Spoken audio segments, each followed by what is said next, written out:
If you have followed bodybuilding in the United States at all over the last several decades, it is almost certain that you have come across the name Amin Ali.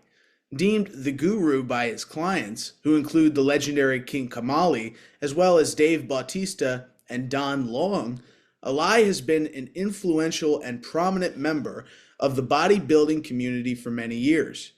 Guru Amin, as he's called, who lives in Colorado, has developed several exercises and formulas that have become commonly used amongst the most prominent bodybuilders nationwide. He has contributed to Men's Health magazine, Flex Muscular Development, and other men's health publications across the country. We had the chance to sit down with Amin Ali to ask him about his life in bodybuilding before tragedy struck. My first triumph was overcoming bullying in junior high school. My whole life I was bullied. I was a small, skinny kid. I was the proverbial kid that got the sand kicked in his face at the beach and all that. And I was getting into a little bit of trouble as a kid, like as a teenager. So my stepfather was a Marine colonel, and my mother and my stepfather decided to send me to military school.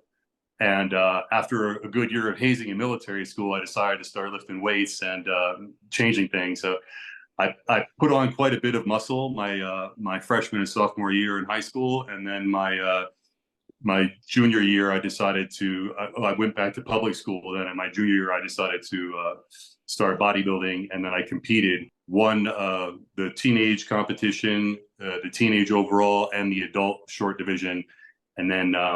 That's when my brother started to get involved, and I started to coach him, and he won his first competition. And then my training partner won his first competition, and our friend won their first. All of these were people I coached. Amin Ali is also a father who has raised his two children since they were young.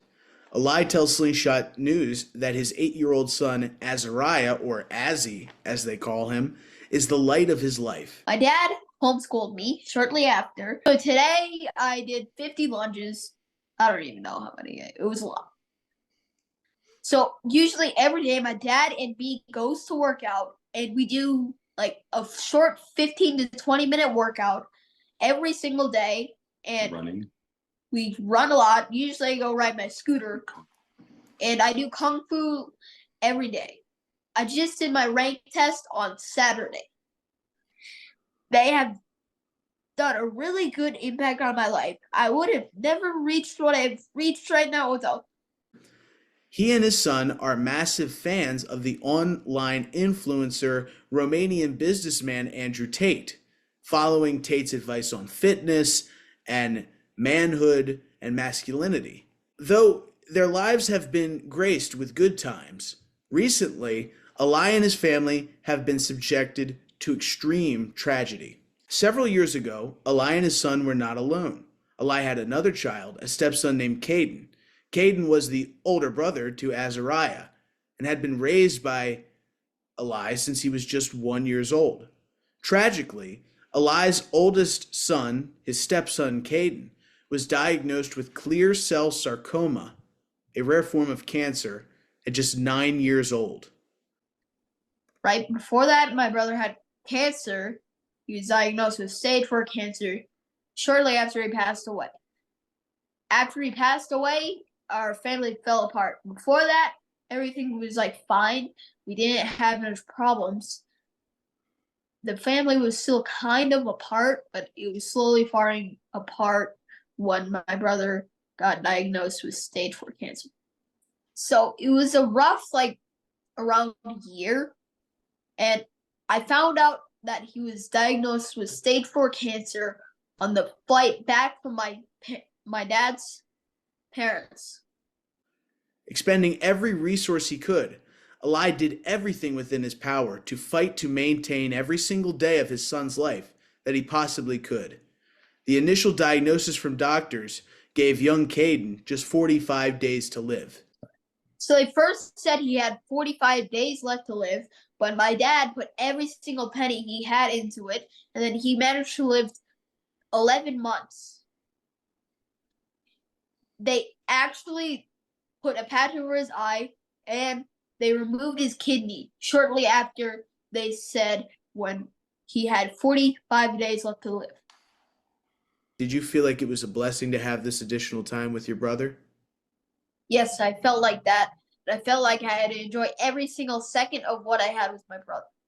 As stated by the family, young Caden lived triumphantly for the next 11 months, outliving doctors' expectations by the better part of a year. His father, Amin, exhausted every financial lever available to extend the life of his beloved son, an effort that he told Slingshot News was worth every penny. After 11 months of brutal fighting, Eli's stepson Caden, that he had raised since he was just 1 year old, died at the age of 10 from his battle with cancer. Shortly after the death of his son, Eli would begin another time of tragedy in his life, barely having time to recover from the tremendous tragedy of losing his beloved son Caden. In March of 2021, Eli had been living with an individual, a business owner in Colorado named Jim Tamagini. Tamagini owns and operates a business called the Red Pill Reset. Tamagini's business, based around helping clients improve their health, administers a substance to its clients called ibogaine as part of a health regimen that the business owner claims will help clients gain back their freedom and experience life at a whole new level by defeating drug addiction. Tamagini himself claims that ibogaine assisted him in kicking a deadly opioid addiction. Those statements about ibogaine and Jim Tamagini's use of ibogaine can be found on his company website, which is still active today. Amin Eli, who was Tamagini's roommate in March of 2021, agreed to take part in watching a client who had signed up for Tamagini's ibogaine service. Tragically, Eli told Slingshot News, after Jim administered ibogaine to this patient, the patient passed away. Andy comes over to the residence where Jim and I were both living. Jim and I were roommates in a house in Broomfield, Colorado. Andy comes over for ibogaine treatment.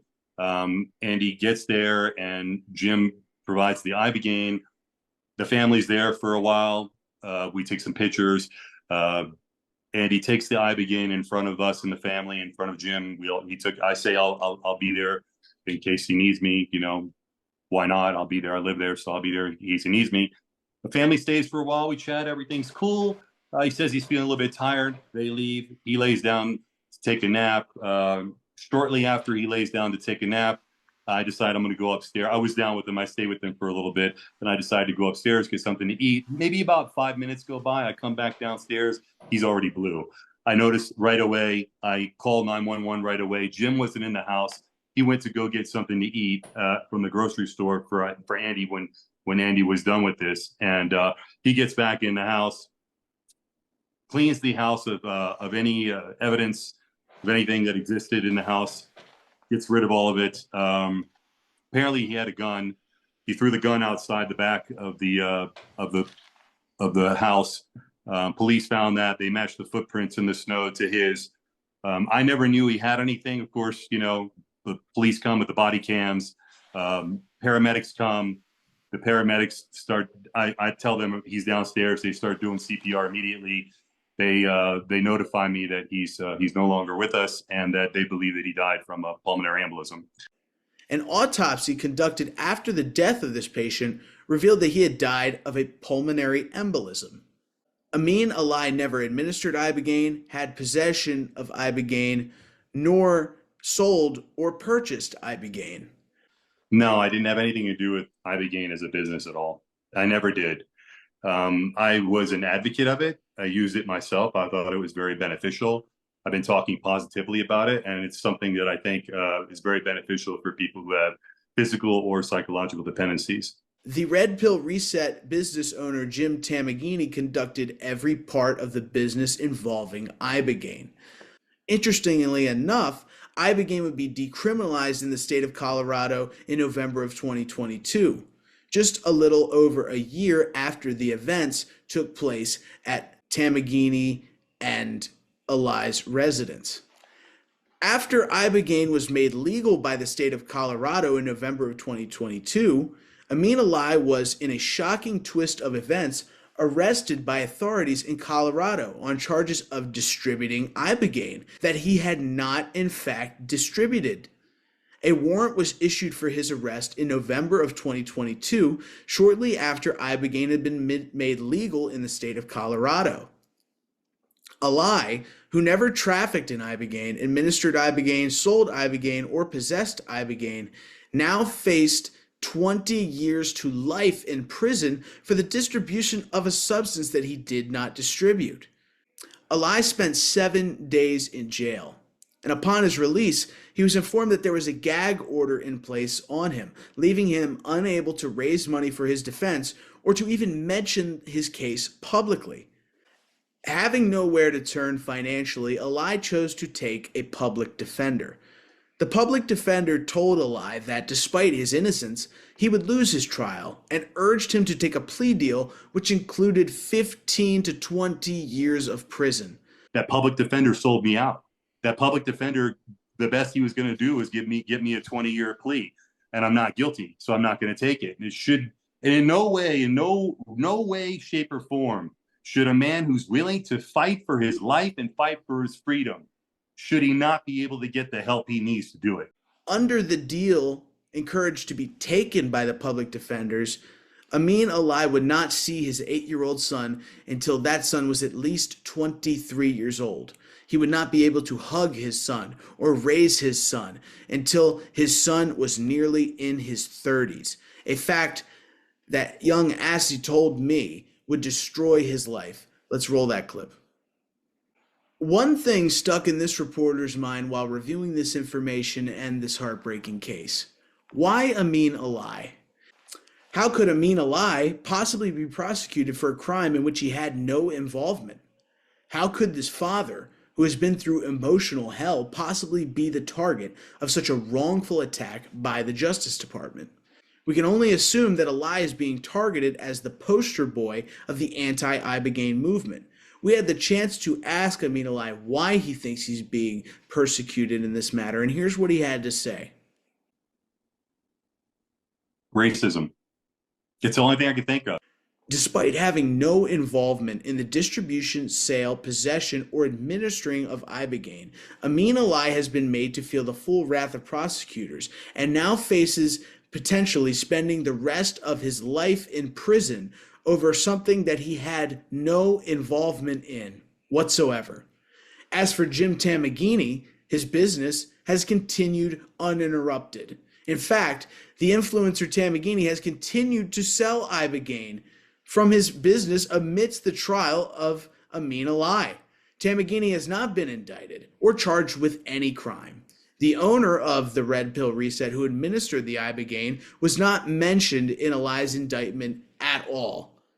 As Amin Ali has hardly recovered emotionally or financially from the death of his son, has had his life placed on the line, Jim Tamagini, the individual who allegedly administered the ibogaine, the substance for which the Justice Department claims killed the patient in question, continues to do business. Jim Tamagini's business, the Red Pill Reset, the same business that it is alleged falsely that Amin Ali had any involvement in, is still operating to this very day.